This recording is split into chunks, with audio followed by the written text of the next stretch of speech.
السلام علیکم ورحمۃ اللہ وبرکاتہ. Welcome to the another episode of the youngster show. اور آج ایز پریویس ایپیسوڈ ہمارے ساتھ موجود ہیں جناب بلال اسحاق صاحب. السلام علیکم ورحمۃ اللہ وبرکاتہ. وعلیکم السلام ورحمۃ اللہ. کیا حال چال ہے جناب؟ الحمدللہ. طبیعت سے ٹھیک ہے؟ بالکل جی الحمدللہ. آپ سنائیں؟ کافی دیر بیمار رہے ہیں، اسی وجہ سے ہمارا جو شو ہے وہ تاخیر کا شکار ہوا. اللہ تعالیٰ آپ کو مکمل صحت کاملہ عاجلہ عطا فرمائے. آمین. بہت شکریہ.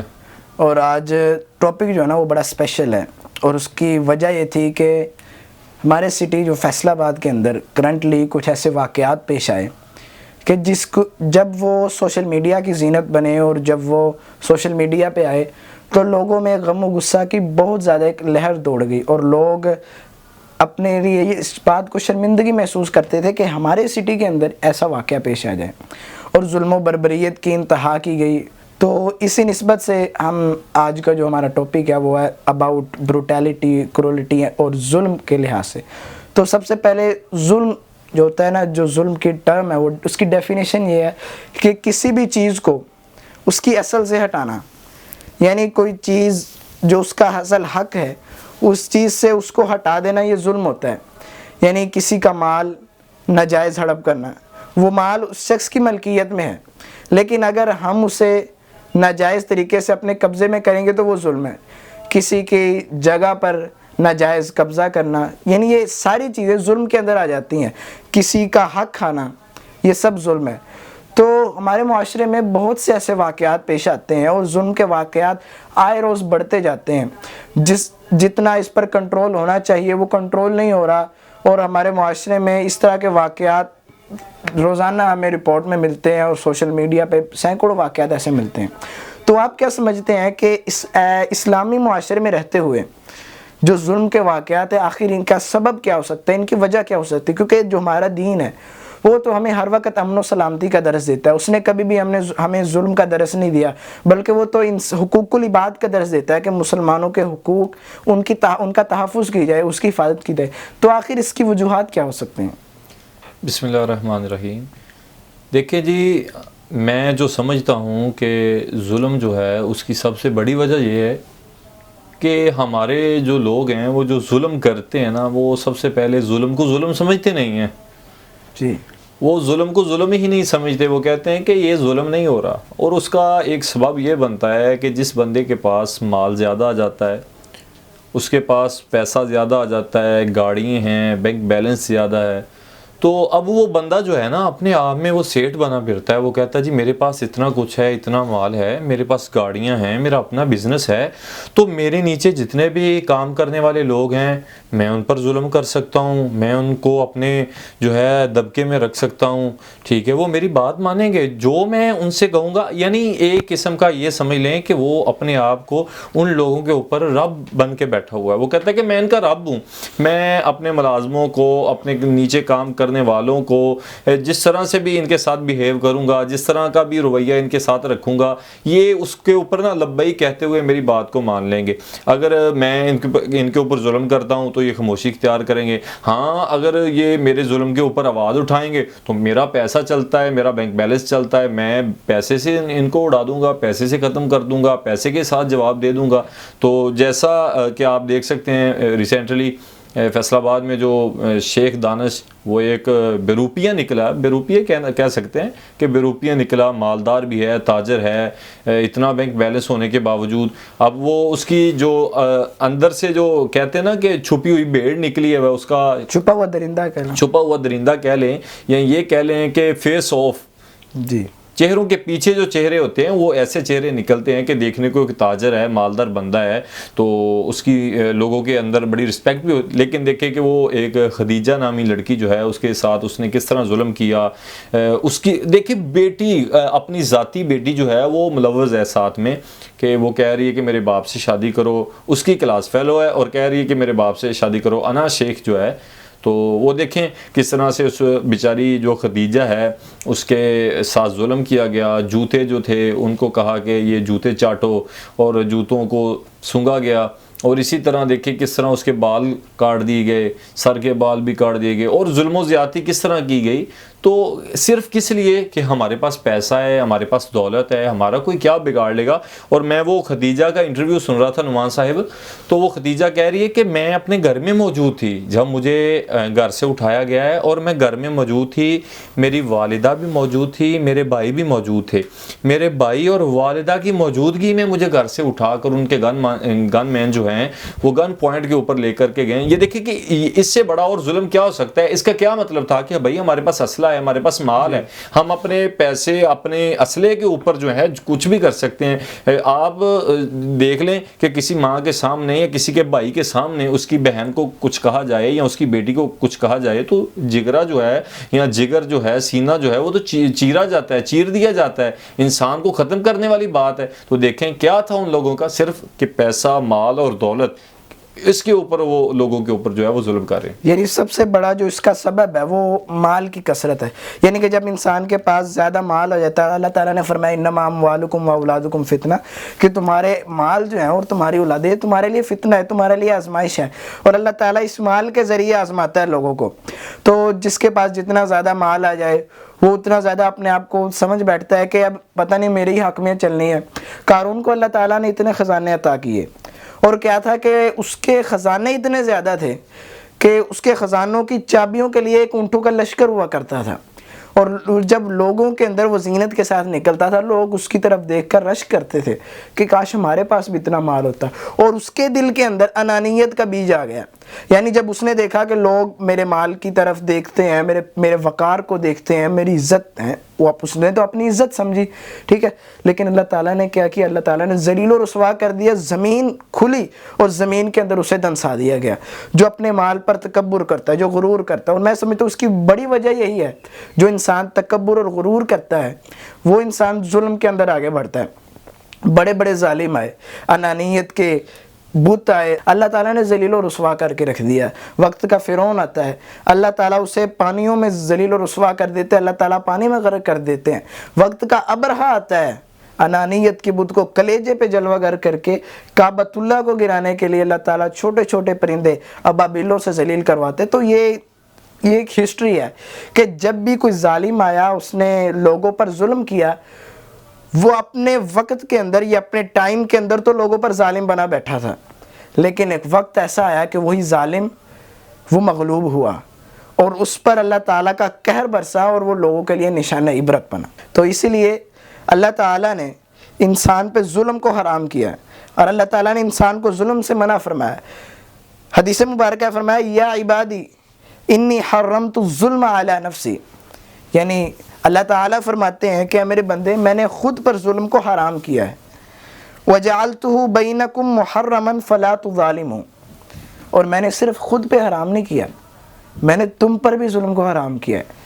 وہ انسان جسے اشرف المخلوقات بنایا گیا، اس انسان کو منع کیا جا رہا ہے ظلم نہیں کرنا تم نے۔ اور جیسا بات ہو رہی ہے کہ مال اور دولت کی، تو یہ مال اور دولت جو ہے یہ ایک وقت کے لیے ہوتا ہے، جیسا کہ وہ آپ جانتے ہیں کہ سکندر اعظم دیکھ لیں، کتنا مال ہے، کتنی دولت ہے، دنیا کی بادشاہت تھی اس کے پاس، دنیا کی بادشاہت، لیکن جاتے ہوئے کیا سبق دے کے گیا کہ بھائی کفن سے میرے میرا ہاتھ باہر نکال دینا، لوگوں کو یہ پتہ چل جائے کہ سکندر اعظم قبر میں کچھ نہیں لے کے گیا۔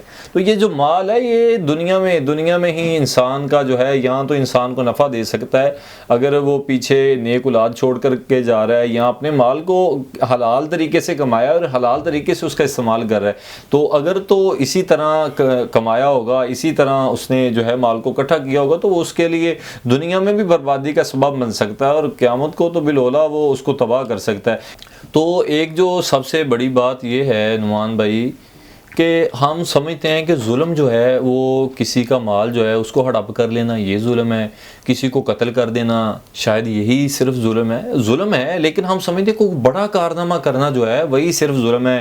کسی کو قتل کر دیا، کسی سے مال ہڑپ کر لیا، کسی کے مکان پر قبضہ کر لیا، یہ سمجھتے شاید کہ یہی ظلم ہے، لیکن ظلم جو ہے اگر آپ کی زبان سے بھی کسی کو تکلیف پہنچتی ہے وہ بھی ظلم ہے. اگر آپ کی کچھ ایسی باتیں ہیں جس طرح ہمارے معاشرے میں آج کل لوگ کرتے ہیں کہ بات بات پر لوگوں کو ٹارچر کیے جانا، بات بات پر ٹارچر کیے جانا، اور بہت سارے ایسے آپ نے واقعات سنے ہوں گے کہ کیا جی صرف باتوں نے ٹارچر کیا ہے تو اسی کی وجہ سے بندہ جو ہے خودکشی کر لی ہے، سوسائڈ کر لیا ہے بندے نے، اور اپنی جان کھو بیٹھتے ہیں بندے صرف کس بات سے، کسی کی زبان کی وجہ یعنی سے. ظلم کا آغاز ہمیشہ چھوٹی چیز سے ہوتا ہے. یہ انسان ضروری نہیں ہے کہ ہم سمجھے کہ بڑے لیول پہ ظلم ہو. ظلم و زیادتی کا آغاز ہمیشہ چھوٹے لیول سے ہوتا ہے، اور وہ پھر جو ہے وہ زیادہ سویر شکل اختیار کر جاتی ہے. اس پر ایک حدیث مبارکہ مجھے یاد ہے، ایک مرتبہ صحابہ کرام کی مجلس لگی ہوئی تھی. پیارے پیغمبر علیہ الصلوۃ والسلام نے پوچھا صحابہ کرام سے، اتدرون من المفلس، صحابیوں بتاؤ تمہیں پتہ کہ غریب شخص کون ہوتا ہے، مفلس کون ہوتا ہے؟ اگر ہم سے کوئی بندہ پوچھے کہ آپ بتائیں جی غریب شخص کسے کہتے ہیں، تو ہم کیا ڈیفائن کریں گے؟ ہم کہیں گے وہ شخص جس کے پاس کاروبار نہیں، who have no business, who have no wealth. ٹھیک ہے، جس کے پاس کاروبار نہیں ہے، جس کے پاس مال نہیں ہے، ہم اسے غریب سمجھتے ہیں، ہم اسے سمجھتے ہیں کہ وہ شخص مفلس ہے. یہی جواب صحابہ کرام نے دیا. صحابہ کرام فرماتے ہیں کہ المفلس فینا من لا درہم لہ ولا متاع، کہ مفلس تو ہم میں سے وہی ہوتا ہے کہ جس کے پاس درہم و دینار نہ ہو، جس کے پاس مال و دولت نہ ہو، ساز و سامان نہ ہو، ضروریات زندگی کے لیے اس کے پاس اشیاء فراہم نہ ہو. آپ علیہ الصلوۃ والسلام نے کیا فرمایا؟ فرمایا میری امت کا مفلس وہ ہے جو کل قیامت کے دن آئے گا، نمازیں بھی پوری، روزے بھی پورے، صدقات بھی پورے، حج بھی پورے، نیکیوں کے پہاڑ لے کے آ رہا یہ بندہ، لیکن کیا ہے کہ اسے روک دیا جائے گا. اسے کہا جائے گا آپ کے اعمال تو ٹھیک ہیں لیکن ذرا رکیں، قد شتم ھذا، اس بندے نے فلاں شخص کو برا کہا تھا، فلاں شخص کو برا بلا کہا تھا، وقذف ھذا، اس پر تہمت لگائی تھی، کسی پر الزام لگایا تھا، واکل مال ھذا، کسی شخص کا مال کھایا تھا، وسفک دم ھذا، اس کا اس نے خون بہایا تھا، وضرب ھذا، کسی کو اس نے تھپڑ مارا تھا، کسی کو اس نے اپنے ہاتھ سے تکلیف پہنچائی تھی. اب وہ سب لوگ مطالبہ کرنے والے اب قطار میں موجود ہیں. یہ حاجی صاحب کھڑے وہاں منہ دیکھ رہے ہیں. اب ہوگا کیا؟ فیعطیٰ ھذا من حسناتہ وھذا من حسناتہ. اب مطالبے تو اللہ تعالیٰ نے پورے کرنے ہیں، اب اللہ کی عدالت لگی ہے. اب ان کے مقدمات کیا ہیں کہ اس بندے نے دنیا کے اندر ایک کہے گا اس نے مجھے تھپڑ مارا تھا، ایک کہے گا اس نے مجھے برا بلا کہا تھا، اس نے مجھے گالی دی تھی، ایک کہے گا اس نے مجھ پہ الزام لگایا تھا، مجھ پہ تہمت لگائی تھی، آج مجھے بدلہ چاہیے. اور پھر بدلہ کیسے دیا جائے گا؟ اس کی نیکیاں اٹھا کر کے ان لوگوں کو دے دی جائیں گی. ایک ایک کر کے نیکیاں دی جا رہے ہیں، لوگ ختم نہیں ہو رہے، قطار اندر قطار موجود ہے. اب ایک وقت آتا ہے کہ اس شخص کی نیکیاں ختم ہو جاتی ہیں، نیکیاں ختم، لیکن لوگ ابھی بھی موجود ہیں جن کے ساتھ اس نے دنیا کے اندر زیادتی کی، جن کے حقوق کی پامالی اس نے دنیا کے اندر کی، وہ لوگ موجود ہیں. اب ہوگا کیا کہ ان سب کے گناہ اٹھا کر کے اس بندے کے نامہ اعمال میں ڈال دیے جائیں گے. فرمایا غریب اور مفلس شخص وہ ہے جو قیامت کے دن آیا، اس کے پاس اپنے سارے نیک اعمال تھے، لیکن ہوا کیا کہ اس کے سارے نیک اعمال اس کے سامنے ان لوگوں کو دے دیے گئے جن پر اس نے زیادتی کی تھی، جن پر اس نے ظلم کیا تھا، اور الٹا ان کے گناہ بھی اٹھا کر کے اس بندے کے نامہ اعمال میں ڈال دیے گئے، اور اس شخص کو گناہوں کے بوجھ تلے جہنم رسید کر دیا گیا. یہ بندہ ہے غریب ترین، یہ بندہ ہے مفلس کہ جس کی آنکھوں کے سامنے اس کی ساری نیکیاں ضائع ہوئی. ہم سمجھتے ہیں کہ جس کے پاس مال و دولت نہ ہو، جس کا مال دنیا کے اندر ضائع ہو جائے، جسے کاروبار میں لاس آ جائے، جس کا بزنس فلاپ ہو جائے، ہم سمجھتے ہیں کہ یہ بندہ مفلس ہے، یہ بندہ اجڑ گیا. اور ہمارے لیے کئی ٹرمز بولے جاتے ہیں کہ یہ دیوالیہ ہو گیا. تو اصل میں دیوالیہ وہ شخص ہے، یعنی ظلم کرنا کسی پر اتنا بڑا ہے. پیارے پیغمبر علیہ الصلوۃ والسلام نے فرمایا کل المسلم علی المسلم حرام، ہر مسلمان کا دوسرے مسلمان پر حرام ہے. کتنی چیزیں؟ 3 چیزیں. فرمایا دمہ، اس کا خون دوسرے مسلمان پر حرام ہے. ہلکا سا کٹ لگ کے اگر کسی کا خون بہایا جاتا ہے تو وہ بھی حرام ہے، کیوں؟ مسلمان بھائی ہے اس کا. دمہ ومالہ، اور اس کا مال، چاہے اس نے 1 روپیہ کھایا ہو، کسی کا 1 روپیہ ناجائز قبضہ کیا ہو. ہم سمجھتے ہیں کہ چند روپوں کی تو کوئی بات نہیں، ہم کسی پر ظلم و زیادتی کر کے، اور وہ بھی آگے سے اتنا نہیں سمجھتا، لیکن یہ ظلم ہے، یہ حرام ہے مسلمان کا، دمہ و مالہ و عرضہ، اور مسلمان کی عزت نفس یہ مسلمان پر حرام ہے، یعنی اس کی عزت، جو لوگ دنیا کے سامنے اس کی عزت ہے، اس کی بے عزتی کرنا، یہ بھی مسلمان پر حرام، یہ بھی ظلم کے اندر آتا ہے۔ تو ہمارے معاشرے میں یہ سب ظلم کی وجوہات ہیں کہ مال و دولت کا آنا اور تکبر کا آ جانا، جس کی وجہ سے ہم ظلم کر بیٹھتے ہیں۔ اور پیارے پیغمبر علیہ الصلوۃ والسلام نے فرمایا کہ جس نے دنیا کے اندر ظلم کیا وہ آج ہی معافی مانگ لے، قبل اس سے کہ وہ دن آ جائے کہ جس دن نہ درہم ہوگا نہ دینار ہوگا، اور اس دن معافی نہیں ہوگی، اور پھر اس دن یہی کام کیا جائے گا کہ نیکیاں اٹھا کر کے دے دی جائیں گے، ان کے گناہ آپ کے حصے میں ڈال دیے جائیں گے۔ تو ہمیں چاہیے کہ ہم ظلم سے بچیں، کیونکہ آغاز ہمیشہ چھوٹے لیول سے ہوتا ہے، ہم چھوٹے لیول پر بھی بچیں کسی پر ظلم کرنے سے۔ تو ہمارے معاشرے میں یہ سب ظلم کے اسباب بڑھتے جا رہے ہیں، تو ان کی روک تھام کے لیے ہمیں کوششیں کرنی چاہیے۔ کوشش یہی کرنی چاہیے کہ سب سے پہلا وہی میرا شروع میں جو میں نے پوائنٹ ذکر کیا تھا کہ ظلم کو ظلم سمجھا جائے، خواہ وہ ایک چھوٹی سی معمولی سی بات ہو، آپ کسی کو زبان سے ظلم کر رہے ہیں یا آپ ہاتھ سے کر رہے ہیں یا کوئی بڑا کارنامہ کر کے آپ جرم کر رہے ہیں، جرم کو جرم سمجھا جائے، اور پھر اس کے جو ہے اگر آپ سے ہو بھی گیا ہے، غلطی سے ہو گیا ہے، کوتاہی ہو گئی آپ سے، تو آپ پھر فور اس بندے سے معافی مانگیں، جس طرح آپ بھی ذکر کر رہے تھے کہ دنیا میں معافی مانگ لیں تو یہ بہتر ہے، وہ آپ کو معاف کر سکتا ہے، وہ آپ سے بدلہ لے سکتا ہے، لیکن کل قیامت کو آپ نہ تو بدلہ دے سکتے ہیں نہ وہاں معافی ہوگی، پھر وہ وہی حال ہوگا کہ آپ کے جو نیک اعمال ہوں گے، یہاں پر کی ہوئی نیکیاں حاجی صاحب کی، وہاں سب کچھ جو ہے وہ پانی کی طرح بہہ جائے گا۔ تو ہمیں یہی چاہیے کہ ظلم کو ظلم سمجھیں، اور سب سے پہلے چھوٹے چھوٹے معاملات اپنے حلقہ احباب کے اندر، فیملی کے اندر، اگر شادی شدہ ہیں بیوی بچوں کا خیال رکھیں، کہیں میں اپنی بیوی کے اوپر بچوں کے اوپر ظلم تو نہیں کر رہا، والدین کے اوپر ظلم تو نہیں کر رہا، والدین کو چاہیے دیکھیں کہ کیا میں اپنی اولاد پر بچوں پر ظلم تو نہیں کر رہا۔ اسی طرح گھر سے اگر آغاز کریں گے، پھر باہر آہستہ آہستہ ہم باہر بھی جو ہے اس کو فالو کر سکتے ہیں کہ اپنے بزنس میں، کاروبار میں دیکھیں کہ ہمارے ساتھ جو لوگ کام کر رہے ہیں ان کے اوپر میرا ظلم تو نہیں ہے، ہمارے جو نیچے کام کرنے والے ہیں، ہمارے ملازمین ہیں، نگران جو ہیں، وہ دیکھیں نیچے کہ بھئی ہم کسی کے اوپر ظلم تو نہیں کرے۔ اگر ہم فردن اس کو کام کریں گے، یہ نہیں کہ ایک بندہ کام کرے تو ٹھیک ہو جائے گا، اگر ہر شخص اس کو اپنی ذمہ داری سمجھے کہ ہم نے ظلم کے لیے آواز بھی اٹھانی ہے اور ظلم سے خود بھی بچنا ہے، کہ ہم اکیلا آواز اٹھائی جائیں اور خود ظلم کیے جائیں، تو چھوٹے چھوٹے ظلم سے بچیں گے تو انشاءاللہ اللہ ہم کو ظلم کرنے سے بچا لے گا۔ تو یہی دعا کر سکتے ہیں کہ اللہ ہم سب کو ظلم کرنے سے محفوظ فرمائے، اور جو لوگ ظلم کر رہے ہیں اللہ ان کو ہدایت نصیب فرمائے۔